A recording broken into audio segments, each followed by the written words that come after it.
नमस्कार दोस्तों, हमारी आज की कहानी का नाम है ज़िंदगी। किसी भी इंसान को ज़िंदगी में खुश रहने के लिए एक अच्छी नौकरी और संतुष्ट परिवार से ज़्यादा कुछ नहीं चाहिए होता। ऐसी ही ज़िंदगी सुरेश जी अपनी पत्नी सुषमा और अपनी दो बेटियों के साथ बिता रहे थे। बड़ी बेटी अनुष्का कॉलेज के फाइनल ईयर में थी और छोटी बेटी पारुल फर्स्ट ईयर में थी। सुरेश जी बैंक में ऑफिसर थे। उनके लिए ज़िंदगी एक फेस्टिवल थी। हर दिन वो खुशियाँ मनाते थे। वहीं उनकी पत्नी सुषमा एकदम सीधी साधी गृहिणी। ऐसा लगता था जैसे उनके दिल में कोई अरमान ही ना हो। एक दिन बड़ी बेटी अनुष्का ने पूछा, माँ आप कैसी हो? क्या आपका नए नए कपड़े पहनने का मन नहीं करता?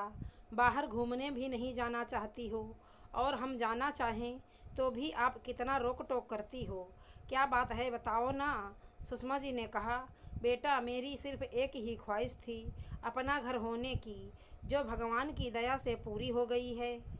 अभी अगर कुछ इच्छा है तो वो है कि तुम दोनों अच्छे घरों में शादी करके चली जाओ। क्या माँ, अभी तो हमें अपनी ज़िंदगी जीनी है। तभी अनुष्का के पापा ऑफिस से आते हैं और अपने रूम में जाते हैं। जूते निकाल कर जूते की जगह पर रख देते हैं और अलमारी से एक प्रेस किया हुआ कुर्ता पजामा निकाल कर पहन लेते हैं। बाहर बगीचे में बैठकर अपनी पत्नी सुषमा को चाय के लिए आवाज़ लगाते हैं। उनकी पत्नी सुषमा चाय लेकर बाहर आती है। उसको देखकर सुरेश जी गुस्से में बोलने लगते हैं, सारा दिन गुजर गया पर तुम्हारी ये फटी हुई नाइटी नहीं उतरी। किस गंवार से शादी हो गई मेरी।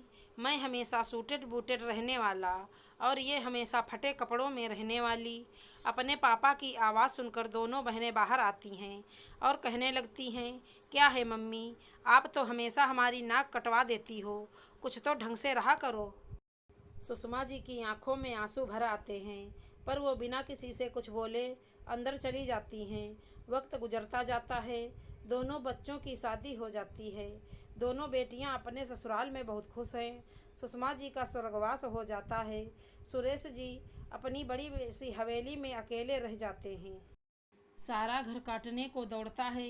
कभी कभी दोनों बेटियां पड़ोस के लोग आकर मिल जाते हैं। वक्त काटे नहीं कटता है। अब उन्हें अपनी ज़िंदगी में अपनी पत्नी की कमी बहुत खलने लगती है। धीरे धीरे उन्हें बीमारियां घेर लेती हैं। दोनों बेटियां बारी बारी से आकर अपना फर्ज पूरा करती हैं, परंतु सुरेश जी की ज़िंदगी का खालीपन और गहरा हो जाता है। बीमारी की वजह से वो बिस्तर पकड़ लेते हैं। बेटियों की सलाह पर वो अपने घर में एक अटेंडेंट रख लेते हैं, पर जो ख्याल घर के लोग रख सकते हैं वो बाहर वाला नहीं रख सकता। सुरेश जी के घुटने जवाब दे जाते हैं। शुगर उनकी बढ़ जाती है। वो बिस्तर पर ही सभी कर्म करते हैं।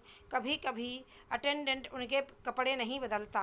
कभी कभी वो गीले डायपर में पड़े रहते हैं। ज़िंदगी नरक बन जाती है।